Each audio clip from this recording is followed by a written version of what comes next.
எதுவுமே எந்த பணியுமே செய்யாம இருந்துட்டு வியாபாரிகள் மீது 5000 கொண்டு போறது, 1000 கொண்டு போறது, 10,000 கொண்டு போறது, 50,000 கொண்டு போறது, 1 லட்சம் வரைக்கும் கொண்டு போனா அவங்கள போட்டு வாகன சோதனை பண்றது, அவங்க பணத்தை பறிமுதல் செய்யறது, இதெல்லாம் செஞ்சாங்க. ஆனா அதிமுக திமுக பணம் இத்தனை கோடிக்கணக்கில் பணப்பட்டுவாடா பண்ணாங்க, எந்த நடவடிக்கை எடுக்கல. இதனால பாத்தீங்கன்னா தேர்தல் ஆணையம் முற்றிலுமா செயலிழந்து விட்டது. இந்த சூழ்நிலை பத்தி நீங்க என்ன சொல்றீங்க? தேர்தல் ஆணையத்தினுடைய செயல்பாடு. இங்க புதிதாக வந்திருக்கின்ற கோவிந்தராஜ் அவர்களுக்கு வணக்கத்தை தெரிவித்துக் கொள்கிறோம். இவர் தமிழக வெற்றி கழகத்தினுடைய பொறுப்பாளர். நீங்க என்ன கருதுறீங்க? தேர்தல் ஆணையம் செயல்பாடு எப்படி இருந்தது? நீங்க தேர்தல் சந்திக்கும் போது திமுக அண்ணா திமுக பணப்பட்டுவாடா பண்ணியிருப்பாங்க. தேர்தல் ஆணையம் என்ன நடவடிக்கை எடுத்தாங்க இது சம்பந்தமா? பல தொண்டு நிறுவனங்களையும் பல சமூக பிரச்சனைகளையும் பலரிடத்தில் எடுத்து பல மக்களுக்காக உழைத்துக் கொண்டிருக்கும் அருமையர்கள் அண்ணாதுரை அவர்களுக்கு தெரிவிச்சிருக்கேன். இப்போ மக்களுக்கு எல்லாத்துக்கும் தளபதி சார்பாக விஜய் சார்பாக மிகப்பெரிய வெற்றியை தேடி கொடுத்த என்னோட தமிழக மக்களுக்கு தலையாய வணக்கத்தையும் மகிழ்ச்சியையும் எல்லாரும் வீட்டுல பாயாசம் ஸ்வீட்டு செஞ்சு கொண்டாடுங்க. இன்னைக்கு நம்மளோட தமிழ்நாடுங்கிறது மிகப்பெரிய ஒரு சிங்கப்பூர் மாதிரி மலேசியா மாதிரி ஆகுங்கிறதுல எந்த விதமான எதிர்ப்பு சொல்லி வீட்டுக்கு அனுப்பிச்சிருவோம் அப்படின்னு சொன்னாரு தளபதி. அதே மாதிரி நம்ம அனுப்பிச்சிட்டோம் சொல்லிட்டு நீங்க ஒவ்வொரு வீட்லயும் நம்மளோட தாய்மார்கள் தந்தைமார்கள் அக்காமார்கள் அனைவரும் சந்தோஷமாக மகிழ்ச்சியாக இந்த திருநாள் கொண்டாடணும்னு சொல்லிட்டு முதல்ல மனசு தெரிவிச்சுக்கிறேன். இப்ப நடந்துட்டு இருக்கிற யுத்த காலத்துல மிகப்பெரிய 2 அரக்கர்களை வீட்டுக்கு தாண்டி தளபதி அவர்கள் சொன்னது செஞ்சாரு.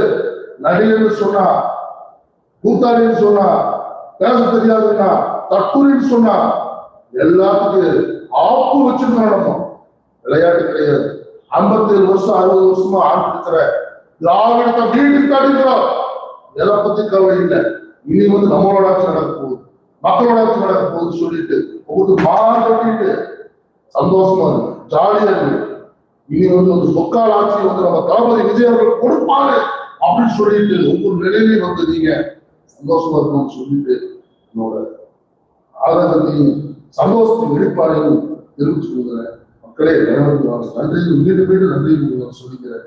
இந்த வெற்றியானது சின்ன வெற்றி இல்லை, மக்களோட வெற்றி, உங்களோட வெற்றி, மக்களோட வெற்றி, இளைஞர்களின் வெற்றி. நான் சொல்றது இளைஞர்களுக்கான வெற்றி. நம்ம ஒவ்வொரு நிலையிலும் எத்தனை கஷ்டப்பட்டு 50 வருஷம் ஆட்சி காலத்துல ஏடிஎம்கே டிஎம்கே தோற்று வேற ஏதாவது வர முடியுமா அப்படிங்கிற சக்தியில நம்ம தளபதி அவர்கள் மிகப்பெரிய சாதனை நிகழ்த்தி கொண்டிருக்கிறாரு. 125 சீட்டு கண்டிப்பாக உறுதி. இது எந்த மாற்றம் கிடையாதுன்னு சொல்லிட்டு ஆரம்பத்துல ஒவ்வொரு சொல்லிட்டு அதே மாதிரி மக்களோட எழுச்சி வெள்ளத்துல சாதாரண நினைச்சுட்டாங்க.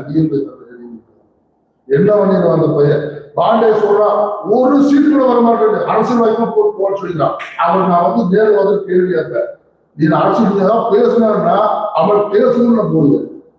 ஒரு சீட்டு 10 சீட்டு தாலுகா ஜெயிச்சிருச்சுன்னா அவன் அரசியல் போயிடுன்னு சொன்னான். இப்ப ஆட்சி அமைக்கிறார். இந்த மூஞ்சி பேசுறா மரியாதை பேசுவாருன்னு தெரியல. அதனால மக்களே மிகப்பெரிய ஒரு எதிர்காலம் நம்ம தளபதி அவர்கள் கொடுத்த வாக்குறுதிகளை நிறைவேற்றுவாரு. எந்த விதமான மாற்றம் இல்லை. ₹1 இந்திய தேர்தல் களத்துல தமிழ்நாடு களத்துல ₹1 கொடுக்காம தீச்ச ஒரே கட்சி நம்மளோட டிடிகே கட்சி. அதுல எந்த விதமான மாற்றம் சொல்ல முடியாது, யாரும் சொல்ல முடியாது. சாதாரண வேட்பாளர்களுக்கு சாதாரண மக்கள் காமராஜர் காலத்திற்கு சாதாரண மக்கள் இருக்கிறாங்க. எப்படி சாதாரண மக்கள் கட்டம் போடுறவங்க ஒரு மினிஸ்டர் மக்கள் நல்லா செஞ்சாங்க. அது மாதிரி சாதாரண நிலையில மக்களை இறக்கி அவங்கள வெற்றி பெற வச்சு மிகப்பெரிய சக்தியான உருவாக்கி நல்லது செய்ய காத்திருக்கிறார். இதுதான் என்னுடைய உணர்ச்சிகரமா பேசுனீங்க, ரொம்ப சந்தோஷம். தனிப்பட்ட அவனை ஒன்றும் இல்லைங்க, ஏன்னா நாகரிகம் இருக்காது.